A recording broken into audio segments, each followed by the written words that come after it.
Hello and welcome to this week's edition of the show. As you know, it's always about inspirational people helping us to be better people. This week is no exception. I am here with one of my idols. I feel like a little schoolboy, let me tell you. The lovely, the wonderful Rakie Ayola. Hello. Thank you. I know you're a busy girl, so we're very lucky to have you. Thank you for asking. You've got it all going on, and here we are in the Kiln Theatre where you're rehearsing. Yes, we're in the cinema of the Kiln Theatre, and we're rehearsing upstairs in the rehearsal room for a show that will be on in the theatre. And what's the name of the show? The Half God of Rainfall, Right. written by Inua Ellams, Right. who wrote the wonderful Barbershop Chronicles. Okay. He's an amazing poet, playwright, all-round, All-rounder, extraordinary yeah. man. So it opens when? I knew you'd ask me that. Naturally. Not quite sure. Cut that bit. No. Those are the bits I have to stay in.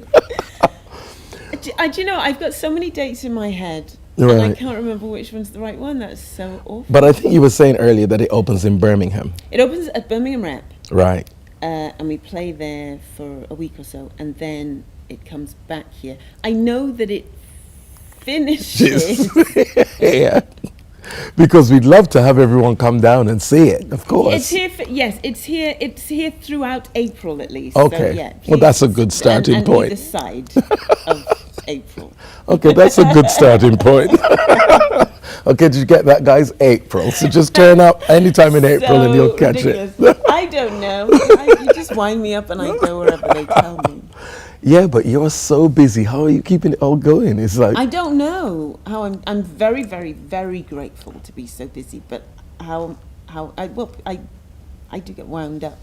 because you've just come back from South Africa. Yes, I was doing the 6-part adaptation of Noughts and Crosses there, so I was back and forth. And before that, I was doing Leave to Remain at the Lyric Hammersmith, so I was sort of doing a bit of Noughts and Crosses, and then Leave to Remain, and a bit more of Noughts and Crosses, and then came back here, which is a wonderful position to be in.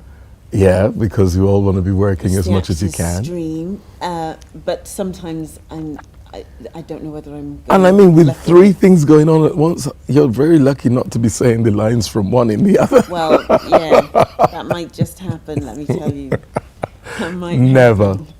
Now, you first came into my realm in Holby City. Oh, And Holby. I can remember watching the character, and then there was one point where it was like everything was crumbling. Your Yes. world was crumbling, and there was just this Yes. look on your face. And I thought, I've got to come back to this next week. And that's where I was then hooked. Oh my goodness. Yeah, there was a lot going on. Yeah. There always is for those characters in. Yeah, in the but I mean, you were actually long like a run. crazy woman. I can remember you locking yourself in one of the offices in the hospital with the blinds behind. I can remember it vividly, blinds behind, and you just like, I think. Oh yeah, there was some craziness. Yes, craziness is a thing. I've just done a series of Shetland that's just aired on BBC One. And that's right, yeah. There were issues there. You're a too. BBC gem, aren't you? Because Well, I don't know that anyone at the BBC would say that. oh, you are. I just. Because what you went to do in kind South of- Africa was for the BBC as well, Yes. wasn't it? But it's such a big organisation. I don't know if anyone actually knows. I wonder if there is a person that knows. That you're such a That, gem. like, oh, yeah, see, I don't think I'm one of those, get her, we want her. I don't think I'm one of those people. I think you it's are. more, oh, you got her. Okay, is it too late? Can we get someone else? Yeah. No, I I think it's don't more think like so. No, I think you've got it down pat. So let's go back to you growing up in Wales, because I can still hear a little Yes. bit of a Welsh accent I there. am a Cardiff girl. I'm a Cardiff girl. Yeah. Born in London Right. and taken to Cardiff when I was taken because I was this big, so you know. I had no Yeah, choice. as baby Tar. I was taken to Cardiff when I was just a couple of months old. So I was in my I don't know, I was like 11 or 12 before I knew I wasn't born in Cardiff. Really. I just Oh, really? assumed I was born in St David's Hospital like all my friends, and I was really disappointed. I was really disappointed that I wasn't born in Cardiff, because that's all I'd known. Right. So although I live in London now, and London is home, that's where my home is, my family are, I'm very much a product of the Cardiff council estate that I grew up on, and I face the world, and my sensibilities are all born from that. From that. Yeah. All your strengths and everything are from that. That's the foundation. More than anything else. Right. Yeah. And your parents are Nigerian? So my father was Nigerian. Right. My mother was from Sierra Leone. Right. They died at different times, but they're both dead. And I was raised by my mother's Sierra Leonean cousin and his wife. They are who took you to Wales? And they also are dead. So my Cardiff mum, who wasn't my biological mother, died when I was 14. So she was the first. So I've sort of had two sets of parents. They're all dead. How lucky are you? Well, to have two sets. They're all dead. That's the first bit, to have two sets. Well, we're beginning to think she kills parents. My biological parents had nothing at all to do with my upbringing. So okay. Nothing at all. Right. So it was like an adoption, except it wasn't legal. Well, in those days, it was like, yeah, this is my sister's child, this is my cousin's child. Yeah. It was that. And it was in Ely, in Cardiff, which was a massive council estate, one of those. I think there were several council estates in the country that claimed the biggest in Europe title. It was one of those. Okay, right. Yeah, I don't know which of them actually was up and down the UK. Imagine a lot of those houses. And imagine that's the claim to fame. It's the biggest council estate in Europe. Yeah, exactly. That was it. That's all we got. We're the biggest council estate in Cardiff, and it had a reputation, as a lot of those estates did, because they were built in the 60s. Yeah. And those estates that so you got your houses, whether they're terraced or whether they're semis. And we had a 2-bed semi with a massive garden at the front and a massive garden at the back. Right, yeah. Which I was told was so people would grow vegetables. But nobody grew vegetables. Like a handful of people. There was they one just person put on junk your street. on it. Exactly. It was there were more one or two business. houses on your street where somebody grew vegetables, and the rest of the front gardens were filled with junk. Yeah. Like, this is where I do up my car. Yeah. Like made up of lots of other garages. Yeah. Till the council come and take it, and this is. Do you know what I mean? Yeah. So we had loads of space front and back, and my dad, to be fair, did at least mow the lawn. We didn't have a lawn full of junk, and in fact our street was quite nice. But there was, when I think of it now, the gardens were huge. Yeah. And of course they don't do that anymore. So if they're building social housing. You're lucky if you have any outside space at all. Exactly. I'm really aware of that. Yeah. So whenever I go back there, I go, they could have built hundreds more houses. I'm glad they didn't, because we had a lot. Well, yeah, but it was the attitude and the mentality. It was still in the space where you're thinking of people having space to live in, rather than it being a space for a developer to make money. Absolutely. So, and land was important then. This is your land. You might be renting it from the council, but this is your land. Whereas now, when you think that the land's not what's important, it's the postcode that's important. Yeah. So I will have a tiny place in an really expensive postcode. You step in the front door, hit your head on the kitchen cupboard. Exactly. As you step there's back, enough room for a table in the yard, in the whatever they call them, the patio. The patio, yeah. But it's costing you £800,000, and aren't you lucky? Yeah.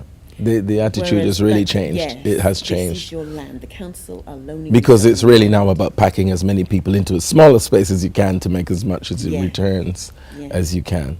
So we had all that. Lots of space. On the outskirts of Cardiff. It was the city of Cardiff, but because they were building, so it was on the edge. It's probably not on the edge anymore. And it was only as I got older I realised that we had loads of green space. I never thought of myself as growing up in the country at all. But we had the River Ely, which was this big, tiny little river. You could hop, skip and jump, you were on the other side of it. But we did have a river, and we'd be sent out, at weekends and holidays, don't go in the river, all right, and be back for your tea. With exactly that look on your face. And they know I know you've been in the river because the dog's wet. Told you not to bring your dog. So we would just go off and disappear. So it sounds like even though you weren't with your necessarily biological parents, you enjoyed your childhood. I loved my childhood. And it was That's really so good to hear. Because it was weird. I loved it. It was a noisy, I mean, it was a violent house, and they're both dead, so, you know. It was a really fractious household. It was not. I went back to visit a neighbour last year. I just knocked on her door. She's in her 80s. I said, "Oh, Doreen, it's Olive's daughter." "Oh, yes." We sat, and my husband and kids came in. I said, "Do you remember him?" "Oh," she said, "Rakie, I was a bit afraid of your mother." I said, "Yeah, with good reason, I imagine. You didn't mess with Really? Olive. You didn't mess with Olive." Olive was full set of false teeth, 40 fags a day, slippers. Do you know what I mean? She was like effed and blind as she swore like a trooper. Really? Yeah, and if I had mates coming over, I'd say, "Mum, could you just not swear?" calm it down? Could you just tone it down? Not that I don't swear. love you as you are, I know, but you know, could you just... Swearing in her house, could you not swear? So, and it was, yeah, there were fights and there were scraps, and it was. So you had siblings? Well, so they had a daughter who was 10 years older than me. So yes, who hated me. Let's face it. She might watch this, but it's true. Because I turned up when she was 10 years old, and she'd had a bedroom to herself, and suddenly this baby was in her room. Who the hell is this cat in my house? Excuse me. So it was, you know, it was not great for her. And so if you'd met me as a kid, I had an older sister. Right. In reality, I had 7 or 8 half siblings on my father's side, a half sister on my mother's side, and a brother with whom I have a biological mother and father. Okay. But I didn't meet him until I was in my 20s, and didn't meet any of them till much later. So yeah. To you, almost, you were an only child with just one older sister. So I was doing my thing. I had this older sister that really didn't like me, and I can see you sleeping in the same room with one eye open. Yeah, it it's was a bit like that. I really don't trust her. And I'd be like pouring her perfume down the toilet, and filling bottles with water and stuff. You see, this is what it's about. It's those wonderful little moments that realize that, you know, because you see someone on TV, they're still human. Oh, you know, really, they're still human. So human. I mean, yeah, it was. I like the perfume down the toilet bit. I love that. I really did do that because there's almost that point where being 10 years older as well, you're then not even really sharing the same world, you know, because it's 10 years older. Yes, and she would be forced to look after me sometimes, you know, and take me with her on Saturdays. And I remember these Saturday morning discos. Every now and again, I'll hear a song and go, God, I remember that. I remember that when I was 7 and she was 17. I remember that song. And I have this huge sense memory of all her friends going, "Did you have to bring the kid again?" Yeah, happy days. Are you still in touch with her now? No. Okay. That's probably way too honest for this time on a Thursday afternoon. No, she still lives in Cardiff. She's still there. I hope she's well and happy. But I think we stopped trying to be mates. Yeah, there's no point pretending any further. Absolutely. Yeah, we were forced together. Yeah. Now we can. And now we can just live our lives apart. And not have to pretend that we. When did you decide acting was for you? Oh, around that time. So 8 or 9, and one day I will use the internet to find out exactly. I saw Hello Dolly on the television. It was Christmas. In my head, it was Christmas Actually, Eve. you started off today. It's singing a song from Hello Dolly, didn't you? Yeah, I did. Yeah. And I love that. Yeah. And I saw Barbara Streisand, and I walked up to the screen, and I thought, I want to do that. I want to be able to sing and dance in the street. And that age was 9 years old. Okay. And as I say, I'm sure if I went through the TV schedules, I could find the actual date. When was Hello Dolly on? Which Christmas was Hello Dolly on? Somewhere around 1978, 77, 79. And I just, I want to do that. And then I took part in whatever school production I could get my hands on, anything that would have me, any youth Right. theatre that would have me.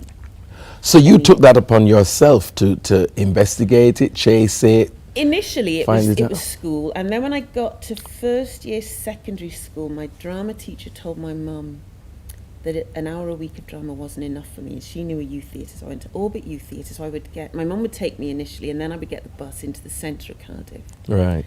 And Orbit Youth Theatre was a revelation. It was they had a senior. They're still going. They're still, a major concern in the world of amateur theatre. I think in Wales, Cardiff, and they had a youth theatre. And I was the only kid coming from my side to Cardiff when I first got there. And so I was aware of people who were going to the independent schools in Cardiff, and the schools that I knew of as the posh schools. Right, yeah. And there were kids who were, they would go on holidays that I could only imagine. And Only heard about, and some you Yeah. hadn't even heard about. Yeah. and then and there were a whole bunch of, a couple of the kids had dads who were estate agents who would put money into the company. Okay. So I was mesmerised by the fact that this girl's dad had boards all over Cardiff. So I was like, oh, that's her dad, that's his name, and that's her dad, that's his name. And so they were famous for me. Their dads were famous because I didn't really know what an estate agent was. I just knew the names were everywhere. Right, right. And there were families that were Jewish, and I'd never met Jewish people, and I wanted to know what they were talking about. I wanted to be a part of that.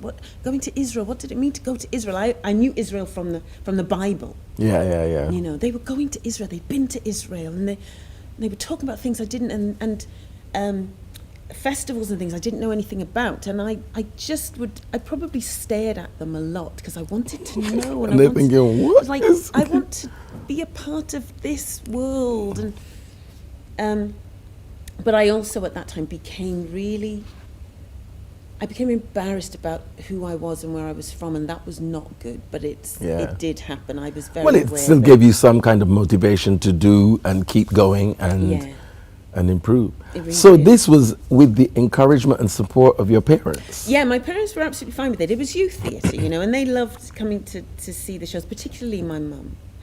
And Well, that's great, because as we were saying earlier about the support network encouraging, it does make a difference, Yes. as opposed to, well, what kind of nonsense is that job, which is quite prevalent in our community. Oh, absolutely. What kind of, you need to go and learn a trade, you need to, especially in that time. Bearing in mind, at this point, I'm 12, 13 years old. So, Right.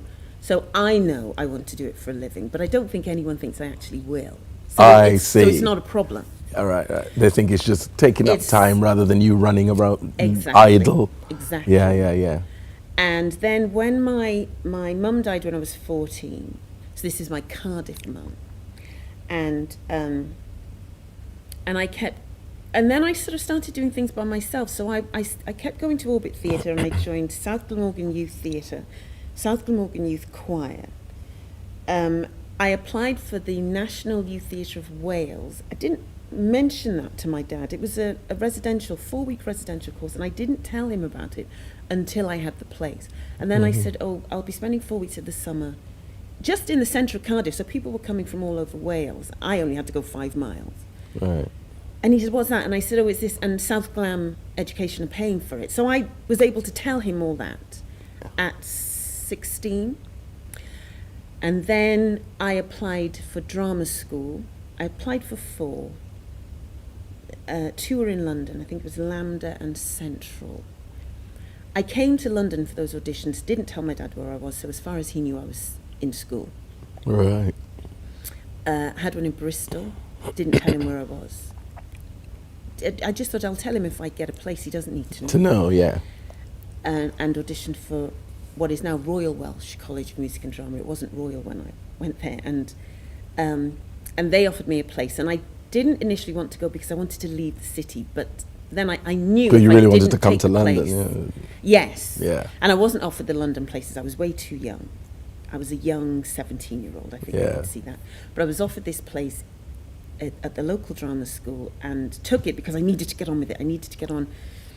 And But you see, again, going back to what we were saying earlier, that was the drive within you to keep going. Yes, I really know? needed to. I thought if I stop, I might never Not start move again. on. Yeah. And there wasn't a plan B. But I was struggling at school. I think I was still grieving my mum. So I was really struggling at school. I was doing 3 A-levels, English, French and music. I dropped English at the end of the first year. And then the Christmas of my second year A-levels, I was offered the place at drama school. And they said that you get the place and the grant regardless of your exams. And I said, sorry, just tell me that again. Just so that I'm sure. And they said, you couldn't do it now, of course. It was a diploma, wasn't even a degree. 3-year diploma, 100% paid for by South Glamorgan Youth Theatre. And I said, okay. I gave all my books to my best friend. I said, will you take these back to the school? Tell them I'm not coming back. So this is the Christmas before I'm due to sit exams. I continued working in Little Woods. I had a Christmas job. It was the end of January, right? And my dad, who was himself grieving, who kind of looked up from his head in his hands and went, shouldn't you be back at school? And I went, oh, didn't I tell you? I'm not going back. And I think there was a row, which I think revolved around him not being able to pay for any drama school. And I said, you don't need to. Yeah. I checked and triple checked. Just for this moment. Yes. Yes. Just for this moment. I don't need any exams. I don't need any grades. They're paying my fees. And I don't need your money. I do not need your money. It's just as well because the phone ain't working because I haven't got any. So it's fine. It's okay. They can clearly see there's no money coming into this house, so they're paying for it. Yeah. And I so I worked in Little Woods right up until my first week of drama school. And the rest is history. Yeah. First big job. Big job. Well, there were loads of little ones. Yeah. So my very first job, Made in Wales Stage Company, the wonderful Julie Adams gave me a job which got me my equity card. 6-week job doing Branwen, an adaptation of one of the Welsh folk legends. Right. Singing songs like, through mountains and through valleys we wander far and near. Never heard that before, and we're really hoping we never hear it again. Okay. We're hearing it again. Okay. I'm right back there. So that was my first job, and then I did loads of work for the Sherman Theatre and worked at Theatre Clwyd, worked up at the Edinburgh Royal Lyceum. The first, what you call big job. Yeah, because there's always that job when you actually think, yes, I've made it. Well, no, to be fair, the moment somebody paid me to do the thing I'd wanted to do since I was 9 or 10, I felt I'd made it. All right. Seriously. So Made in Wales giving me that job. Yeah. Because I want to earn a living acting. I want to earn a living acting. That's what I want to do. I want somebody to feel I'm worth So once paying. someone's paying you, you've made it really. And I know it's great to do all kinds of things for no money. I get it. We all have to do that just to stay creative. But I wanted that to be my job. Yeah. And but then I got Oeon, thank you. I'll just finish. I got Great Moments in Aviation. Right. It was a film with Jonathan Pryce, John Hurt, Vanessa Redgrave and Dorothy Tootin that was filmed at Pinewood, 6 weeks at Pinewood. It's a bizarre little film. Right. But at the time it was amazing, and I had a dressing room between Jonathan and John Hurt, and I used to just stand there and just look at the names on the doors and go, wow, this is extraordinary. Wow. We didn't even we'd have to do this again. Oh, well, They're chucking us we out. have to do this again. We have to